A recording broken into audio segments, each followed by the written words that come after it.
Good evening. So you may be wondering what I'm doing. So I don't like making everything long, so I'm just going to keep it short. Basically, I want to relive the seasons that I have been supporting this beautiful club. Before in a few days, I don't know when this will come out. Hopefully Saturday, we'll be playing Liverpool in the Community Shield. A sentence I never thought I'll be saying. Yet again, I never thought I'll be putting Crystal Palace and FA Cup runners in the same sentence. So yeah, so I decided to go with the 2017-18 season first, purely because that was the first season I started making Palace related content. So of course, I can't do this alone because no one wants to listen to my dull voice for however long I'm recording, which is why I've got myself a guest. One you know very well if you've been around social media such as Twitter and TikTok. Some may call him the biggest Palace content creator, though some people on the other hand will say Jim Daly or HLTCO. He's also been making content the same time as me, 2017 to 2018. He's gone on to make content with Crystal Palace themselves, videos with such players as Adam Walton and Mateta in the new kits. And he also had a hit series before Troy Deeney killed it. And lastly, he has the ability to make fans foam in the mouth in anger when they see one of his tweets. Sure, we like to banter a lot, but I'm not. I can't hate him. We both share the same name. It's Ollie Thomas, otherwise known as TalkCPFC. How's it going? Yeah, that was a very good description of me. I've got to say, I think you've covered all key bases there. Troy Deeney, what a waste, man. Yeah, Yeah, thanks for having me. yeah, no problem. Basically, I want to start with what made you want to get into content because people might not know this, but you've been making content since 2017, way before the TikTok days. Mm. Yeah, so it's a good question, really. I always quite enjoyed like writing and stuff when I was at school, and I've always been a big Palace fan. And when I went to uni, I studied journalism, so I thought it would just be like a good idea to start a portfolio of sorts. And yeah, started the Twitter up, which was originally just meant to complement a YouTube channel. Like OGs such as yourself will remember my YouTube channel back in those days, which all those videos are private now because they're awful. But that's kind of where it all started, and then yeah, it just kind of snowballed from there. I stopped doing YouTube for a bit, carried on with Twitter, then started TikTok, and things have gone pretty well since then. So yeah, it's been a contrary to popular belief, it's been a long journey to get here. It has been a long journey. Yeah, I could say I'm one of your first time fans. Yeah, one of the Uh, OGs. yeah. So we want to get started. Let's go back all the way 8 years ago. God, can you believe that? I know. Where we just ended the 2016-17 season with a 2-0 defeat away to Manchester United. I haven't looked up where we finished that season, but I don't think we finished 12th, so No, I think it was lower than that. I think it was yeah. Was it 15th? 15th, I think. Yeah, it might have been actually. Yeah, Josh Harrop scored. Yeah. Yeah, we basically gave him a career. I don't know who scored the second, but it's not about that season, so I'll get to that season one day. So basically, we were hopefully looking high, thinking where the following season was gonna go. And then a week later, Big Sam Upton left. So Mm. just basically a normal Crystal Palace summer window where we're in uncertainty. So basically, I want to ask, where were you at the time this happened? Because I can tell you where I was. I was revising for my GCSEs. That makes me very, very old saying Yeah. that. I was just about to go to uni, so a couple of years older than you.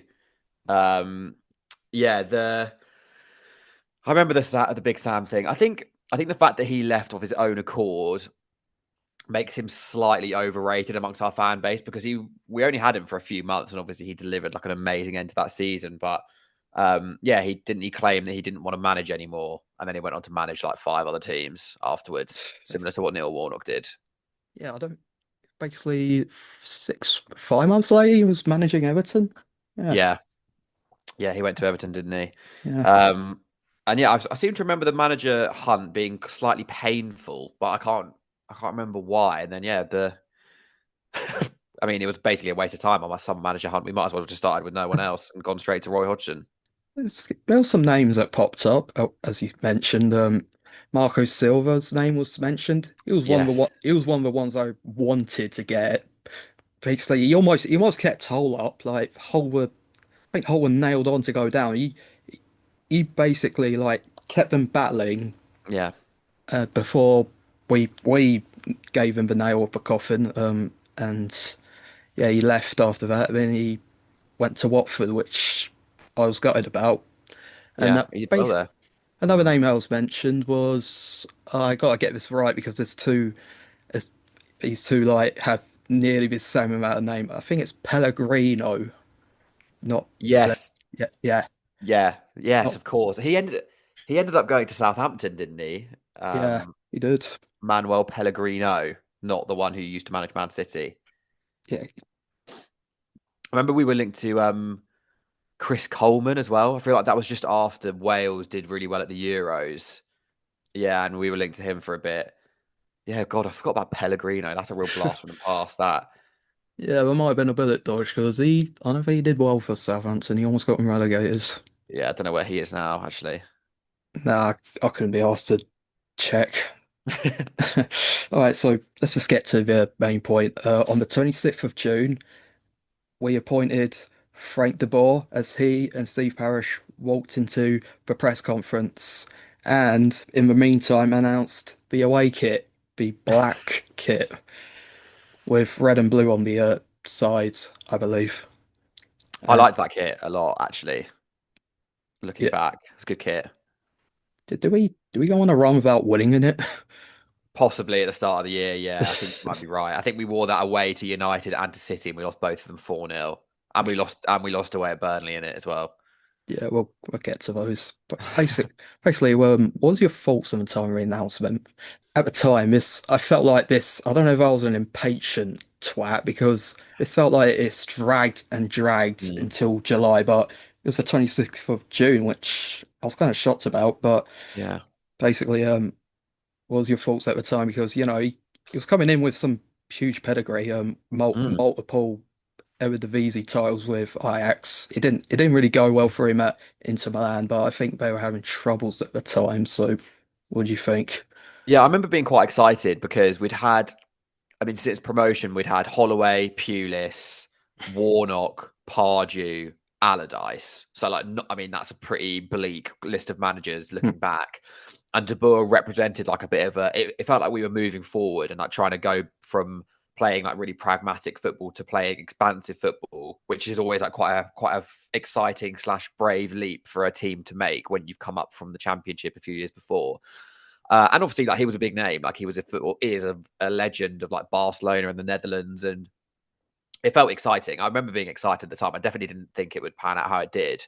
I think it was a relatively popular appointment, although there was a bit of a worry that he like clearly wasn't the first choice. That it was like, okay, well, how good actually is he? Yeah, when we'll immediately find out in the pre-season. But before we get to the pre-season, well, before we rush into the pre-season, let's get into the summer transfers. Basically, so in we had Ruben Loftus-Cheek, our mandatory low from Chelsea. Yeah, Obviously, he was one of the better ones, other than the junk that was Bamford and Loic Remy the previous year. yeah, We had Timothy Fosu-Mensah come in.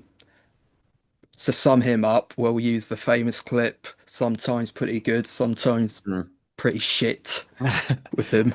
I remember Man City at home. He was like unbelievable. That's like one of the best Yeah. performances I've ever seen from a Palace player. Locked up Sané. Yeah. How can we forget this one? Gyro Riedewolds came in for a My goat. permanent. Yeah, Miss him every day. he's stayed at the club as long as he did before, like when Glasner came in, that's when he decided to leave, not Yeah. renew his contract. Yeah, he was one of those like he gets in the squad and he's out of the squad, but it's like when he gets in the squad, had this, he had a decent performance. Mm. Don't know Yeah, if he you was want. he was good. He was good at like I remember he played a bit at left back in the years after, and obviously had a season at centre mid, and he was never bad. But then I think it was under Vieira. He played in holding midfielder at Chelsea away opening day of the season. He just got absolutely like dominated, and he basically never played for us again after that, which is quite sad. Yeah. And then the final arrival in the summer before the January, but I will hold on to the January transfer window. Is Mamadou Sakho, who previously was at the club on loan from Liverpool, and we got him back on my permanent, and yeah, I loved him. Like Mm. it's like one of our better defenders before Gay, Anderson, Lacroix. He was good. He was good. Like he was. I mean, he got nominated for Player of the Season the year before, when he played 8 games. Like he was unreal in his first loan spell. He just got done by injuries, didn't he? Really? Yeah, injuries ruined him, unfortunately. So on the outs we had Flamini. Now he owns a company. He's a billionaire, Yeah, he's millionaire. minted now, isn't he? Joe Ledley left. Believe he went to Derby. Yeah, Joe Ledley. I forgot about Uh, him. him and Jedinak, the two beard brothers. Yeah. Zeki Friars left to go to Barnsley because I remember this well. His first pre-season game for Barnsley, he scored an absolute weldy. Did he? Yeah, I believe he did. I'll try to find it and put it in the video. Um, Fraser Campbell left to go to Hull City, and we sold Steve Mandanda back to Marseille, and I was gutted about Mandanda never working out because I thought we were signing an absolute god in goal, but Yeah. little did I know he was absolutely homesick and did not want to be at the club. I remember he was 85 rated on FIFA, and I was absolutely buzzing that we'd signed someone so high rated. But I would go on about Mandanda, but that's for the 16-17 season review. So Mm. let's get on to pre-season. We played Maidstone in a 3-1 win. Jordan Much, would you believe, got a double, and a player called Bakirli. Don't worry if you don't know who he is, because I have no idea who he is either. Jordan Oh, Much preseason Pele, mate. He was unbelievable every preseason, and then would get a start at the start of the year and be absolutely hopeless. Cash money every year. yeah, pre pre-season match. You just had to be there for it. Yeah. The Asian Trophy, we started with a 2-0 defeat to Liverpool, but we bounced back to beat West Brom 2-0 with a Luka Milivojevic free kick and Bakary Sacco. Mets, we drew 1-1. Yeah, a rare European trip. Zaha with the opener before a guy called Nian got their equaliser. And the final game before the season started was a 1-1 draw against Schalke. A Pablo Insuar opened the scoring for Schalke. A fun fact about him, I looked him up, but he only played one game in his 3 year stay at Schalke. And he scored against us. That checks out. Yeah, no, that was a competitive game. That was not pre-season, but All right, yeah, yeah. yeah. Benteke got the equaliser for us. So we're heading into our first game against Huddersfield. What are you expecting going into the season? I mean, I honestly thought, like, who better to play opening day than Huddersfield, who had just come up for the playoffs, was strongly tipped to go down. Um, I was actually at Boardmasters, the festival on the opening day, and I walked to a pub like an hour away to go to a place that had Wi-Fi so I could watch the game. And yes, it didn't end well. I got there actually, and we were 2-0 down. Oh God. As you were kindly reminding us, we got absolutely embarrassed in a 3-0 defeat. Joel Ward put the ball in his own net following a corner and a brace from Steve Mounier. Mounier.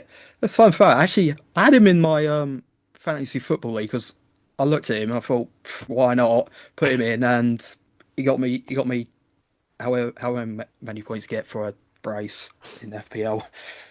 Now, Yeah, with that was. It's got yeah, to be probably one of our most embarrassing defeats in the Prem. I think that. yeah, yeah, but looking at it with a beautiful thing on hindsight, facing a team that's, never been in the Premier League, wanting to prove themselves and Mm. having a physical playing style with David Wagner is the manager. This was probably one of the worst sides we have faced, Mm. minus the obvious Big Six.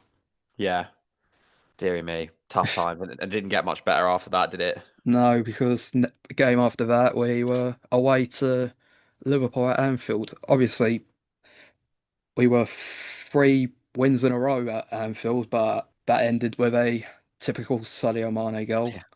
I mean, we were actually unlucky in that because, well, we could have easily won that. So remember, Benteke missed a really good chance, and then we gifted them a goal. And it's like if we'd won that game, which definitely could have done, could have been so different. Yeah.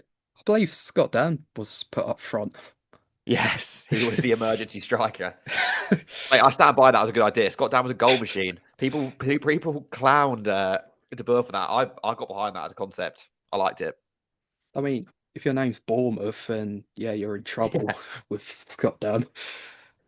Game after that was a home defeat to Swansea, 2-0, Tammy Abraham, and would you believe it, a Mr. Jordan Ayew. God, I remember that. I think Kelly like lost the ball in his own half, and I just went through and scored an open goal. From what I remember, oh, it's bleak Uh, day. yeah, then we had our international break, came back with a 1-0 defeat away at Turf Moor against Burnley. Chung Yong Lee did the second best thing he's ever done in a Palace shirt, playing it straight to Chris Wood, who all he had to do was just back of the net because Hennessy was so far out his line he couldn't catch it. The best thing he had to do was try and head it away. Right after that defeat, Steve Parish got very, very heated on social media on the Twitter, which I believe is like the very last time he ever was very vocal on social media. It So, came back to bite him, didn't it? yeah, we'll get to that one. So I have the tweets loaded right here. Let me try and find where it started. Some sense. We are 4 games in. It's a terrible start, but we have to stick together. We'll get back to the phrase stick together soon. Yeah, then he keeps going on. And then the infamous when someone said, all it takes is Benteke to get injured, then what happens? And then Parish replies, what if the sun does in fact come up tomorrow? What a line!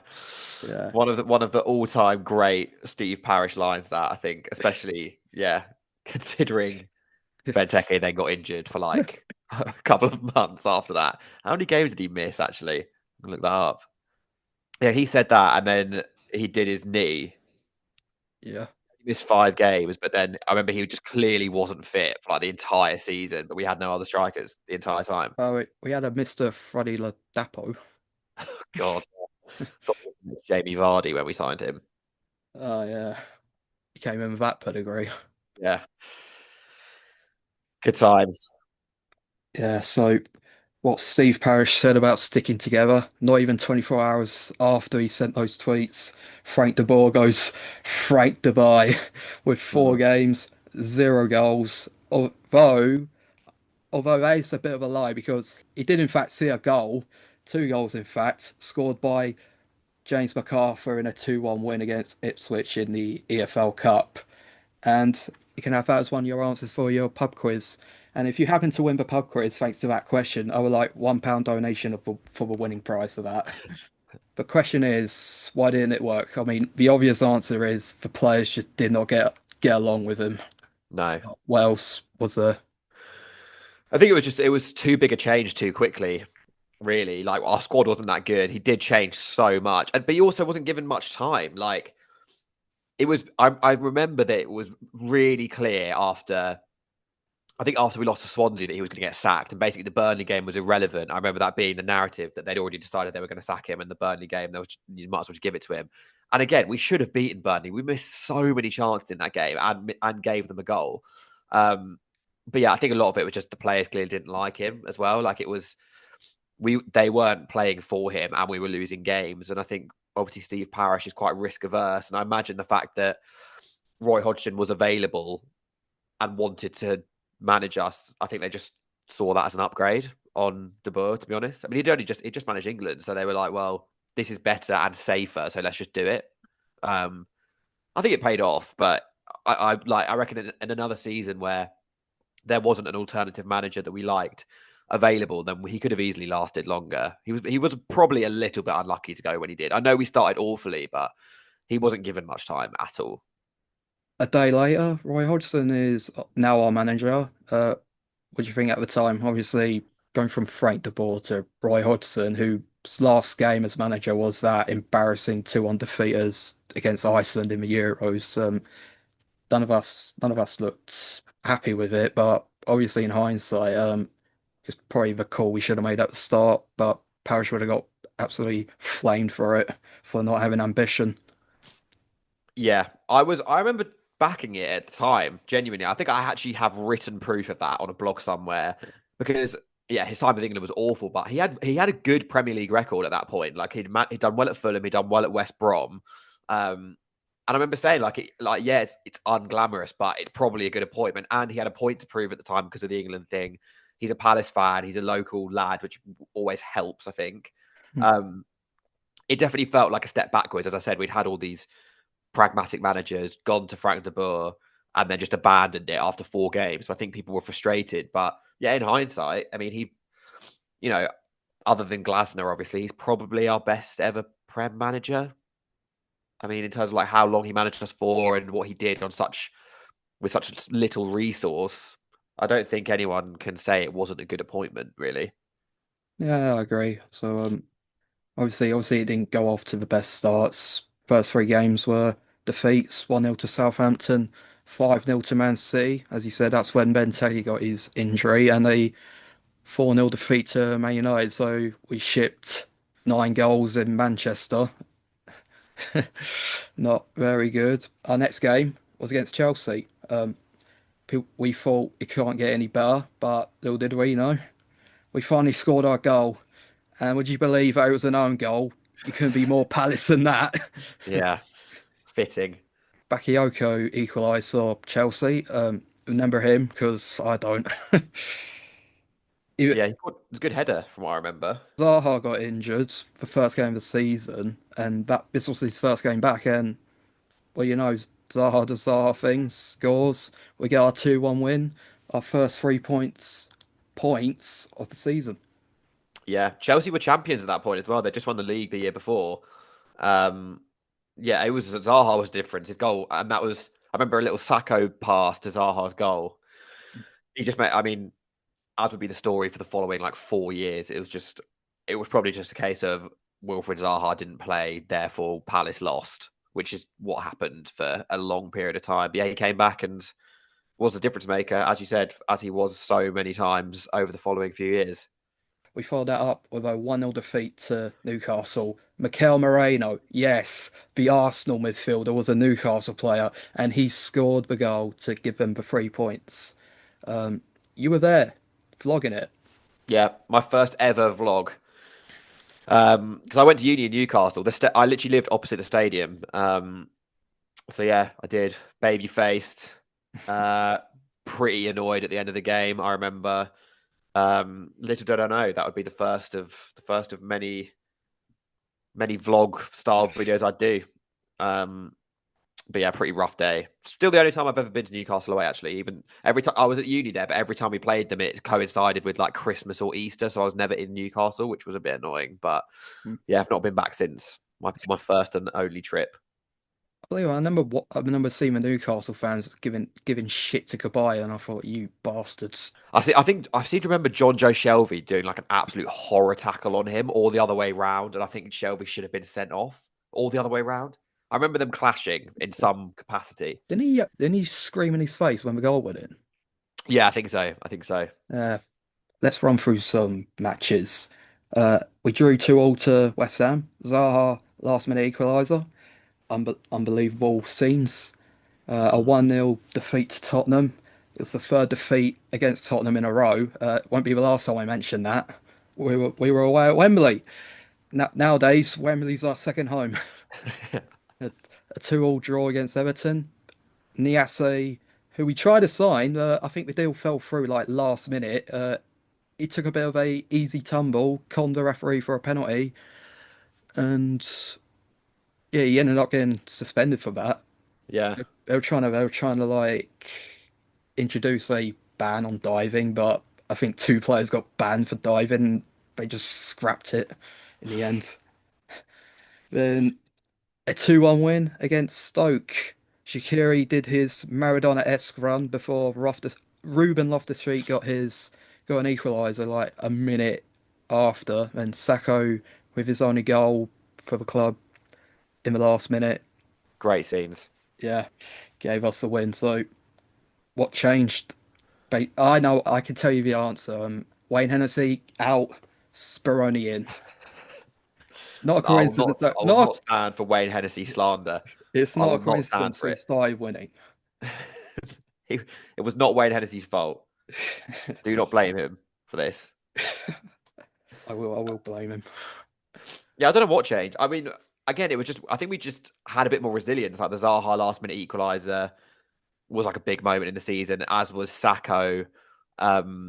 Sacco's winner against Stoke, especially because against Everton in particular, we were so much better than them, and we threw away the lead twice. I think um, that Stoke win was huge because it just looked like it was going to be another game where we played well and we didn't win.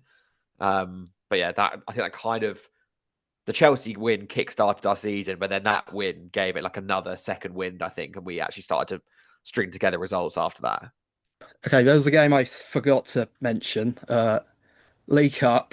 Don't know what round this was. I think it was I think it's the one before the quarters. We faced Bristol City away, and I was absolutely buzzing because I thought easy win. Let's get to the quarters. Little naive me wasn't researching Palace at the time to know that our record at Ashton Gate is absolutely diabolical, Yeah, and terrible. and we were absolutely embarrassed. 4-1. That was a real rough day. I think that was just after I feel like we were doing okay, and then we lost that game, and I was like, oh, okay, maybe we are just shit. Because the upcoming game was Brighton, our first ever time playing them in the Premier League. I can't remember the first top flight match since before this. It started fiery off the pitch, but Bruno Salter Memorial got vandalised, and during the game, some Palace fans let off some flares, which absolutely scared the shit out of some Brighton fans. Mm. And that was basically as fire as it got because it ended 0-0. And I believe that our best chance was really early on. Matt Ryan had produced a double save. Yeah, yeah, I remember that. Well, at the time we were bet again. I thought we should have gone there and won, but it was a boring game. Like I remember being excited, but it wasn't.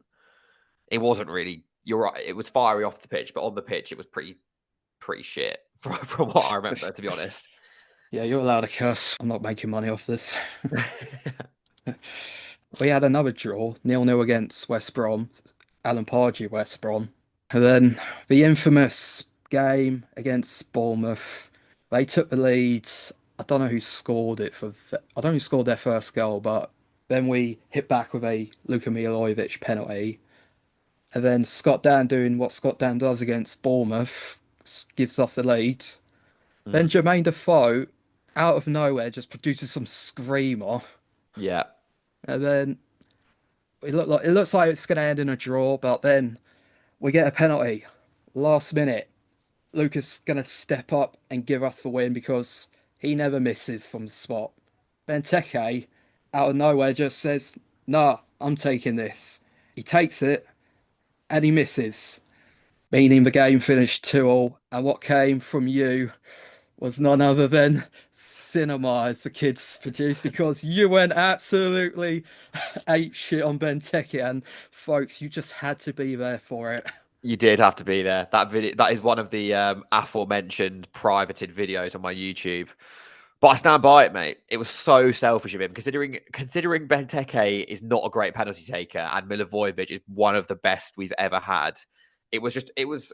I'll echo the sentiment. It was selfish of Benteke. It was not thinking about the team at all, and it wasn't. I think also it was the manner in which he missed it. Like imagine Eze's penalty against Newcastle this season or last season. Like Yeah. it was a similar, like just pathetic attempt.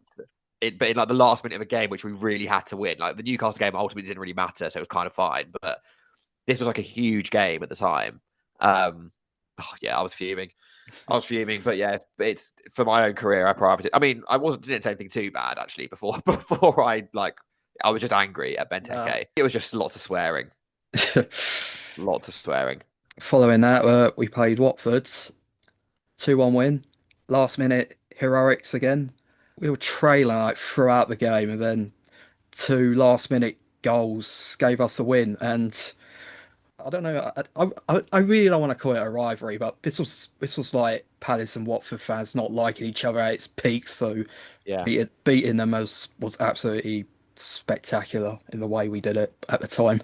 3-0 win against Leicester. Benteke buried his sins, got his first goal of the season. Frustrating draw against Swansea.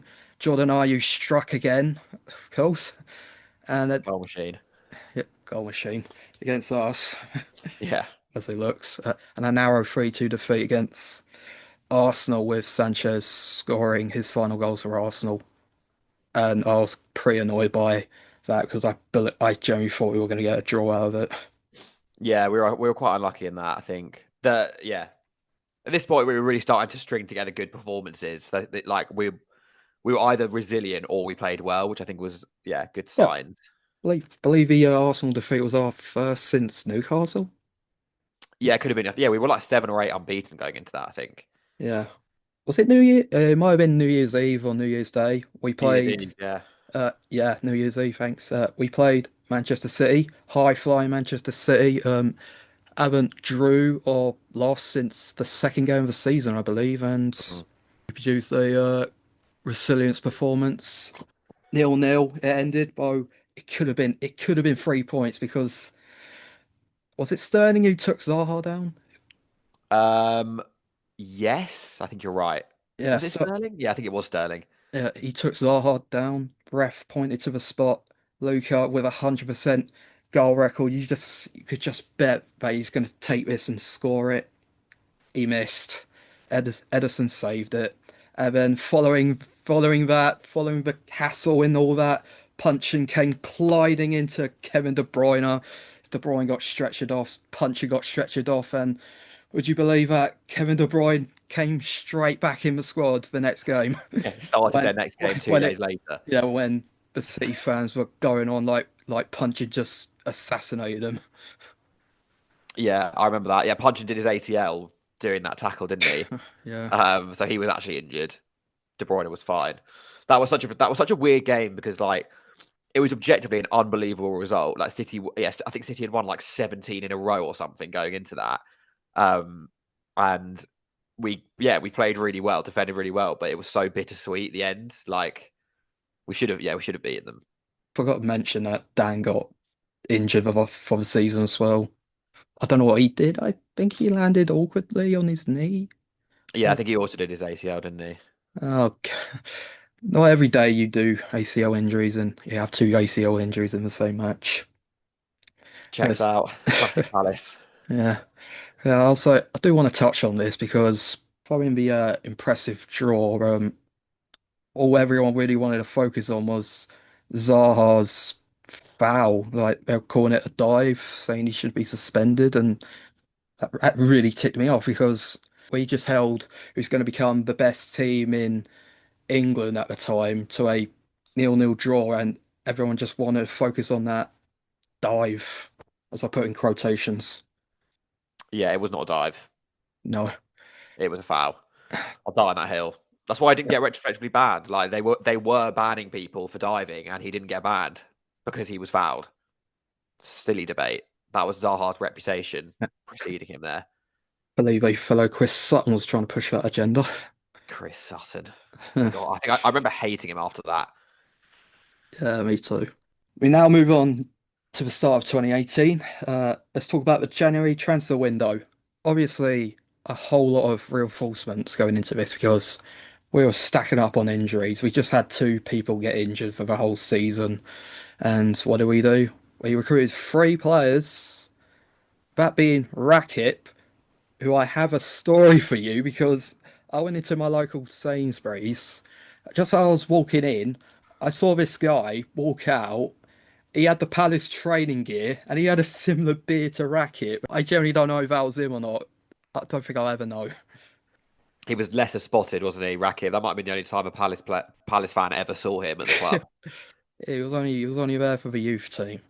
Also arriving in was a club legend in the name of Jarosław Jak, Yeah. only Polish player to ever play for us. Don't quote me on that. It also spawned a little joke where he was presented by one of the Poles because one of the Palace fans was saying, "Can we get rid of one of these Poles?" Poles in the Arthur. Uh, They weren't referring to the Polish people in the Arthur. They were referring to the Poles. That was funny. That was one of my favourite Palace Twitter interactions. That. yeah, early Palace tour, you had to be there. Yeah, you did. And we also signed on deadline day Alexander Sorloth. Yes, that Sorloth who's banging them in for Atletico Madrid, previously at Villarreal. And all I have to say is, what if? It's a what if for Sorloth.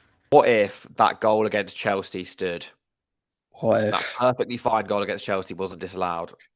We could have had the next Haaland. I don't think he started a game for ages after that. I do want to touch on this one. We were trying to make a false signing, Ibrahim Amadou. Now he was at the club, like hoping to get this finalised, but I believe the club he was at, Lille, like pulled out last minute, and he was absolutely devastated that he didn't get to Yeah, join the mighty Crystal Palace. what a step up that would have been. Yeah. Oh, he did go on to play in the Premier League. He went to Norwich, played 11 Ah, times, played 11 times before he got recalled. So maybe it was a bullet dodged. Who knows? Yeah, let's be real here. This was not a good window. Normally, I like to categorize. Normally, I like to focus more on the summer window because nothing's ever beaten the 2019-20 summer window. That's never getting beaten for me as worst transfer window. But as a whole, this one's also up there. yeah. I mean, in terms of like, we actually bought players in January window, and they were all terrible. Like 1920 was bad because we sold Wan-Bissaka for 50 million quid and spent like 3 million. That was just like I was fuming after that. But this is arguably worse because we tried to buy players and they were all bad without exception. Although Yak did make an appearance 3 years after signing for us, 3 or 2 years. League Cup, Bournemouth, Hennessy, skying his penalty. That was just that's one of I literally started like pissing myself when he missed that because I remember it was live on Sky Sports and they showed the shootout on Sky Sports News and just laughing so much because at that point I was like a big Wayne Hennessy defender on Twitter and just being like, well, I can't really defend that. I think everyone found it funny because it was League Cup, no one really cared that much. Let's just go through results from January to February. We beat Southampton. They took the lead. Shane Long, who I think was on one of the biggest goal droughts ever, Yeah, fa face us, and we'll give you the goal as it goes. Maka equalised, and a rare non-penalty Luka Milojevic goal gave us the 3 points. I mean, just touching on Luka, man, like if there was any player I could bring back just for the FA Cup moment, minus Zaha and Delaney, it would be him. yeah, he was so good that season. I, I think that was our goal of the season. I think that won our goal of the season. That it was good. It was a good finish. yeah, I fucking loved him, man. Like it was such a shame to see him go downhill. His It's like, legs just went, didn't they? He just couldn't run anymore. it's just a shame. Sad.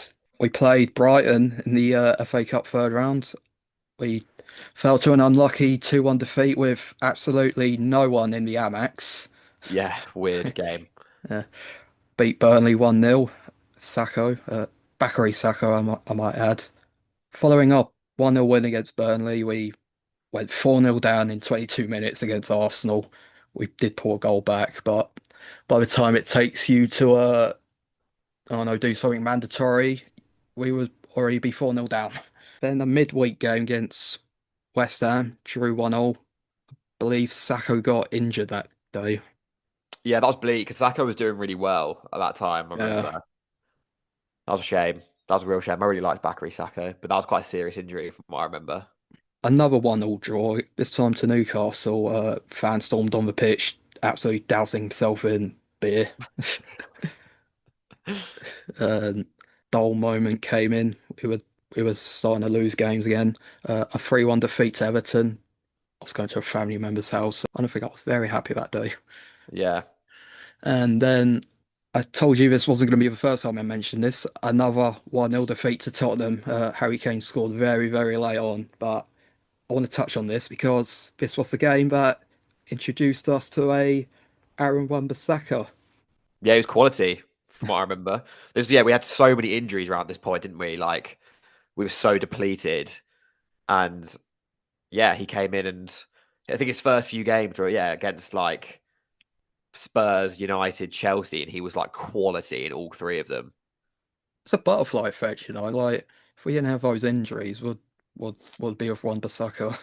What would be of our youth team? Yeah, exactly. Wan-Bissaka, yeah, that was a big moment. Him getting those minutes. Shout out Roy Hodgson. Everyone said Roy Hodgson didn't favour academy players, but he gave Wan-Bissaka his debut. So it's a myth. It's a myth that Roy Hodgson doesn't like academy players. I'll die on that hill.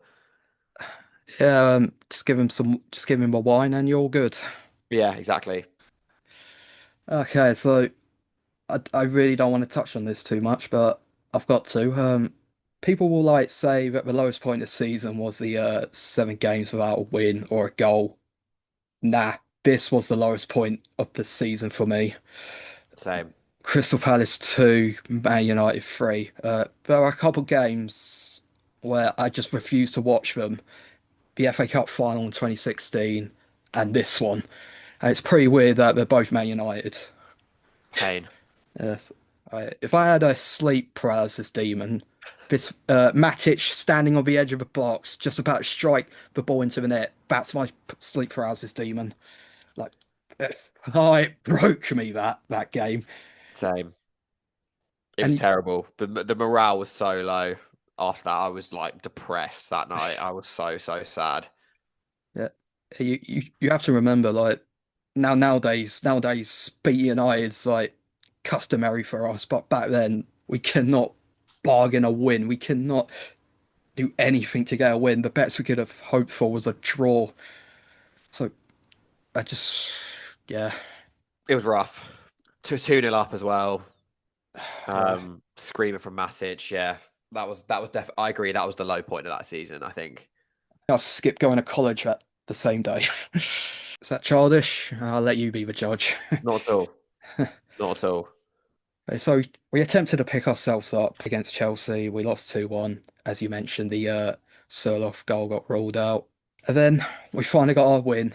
7 games after our loss, ironic, I know, against Huddersfield in the snow.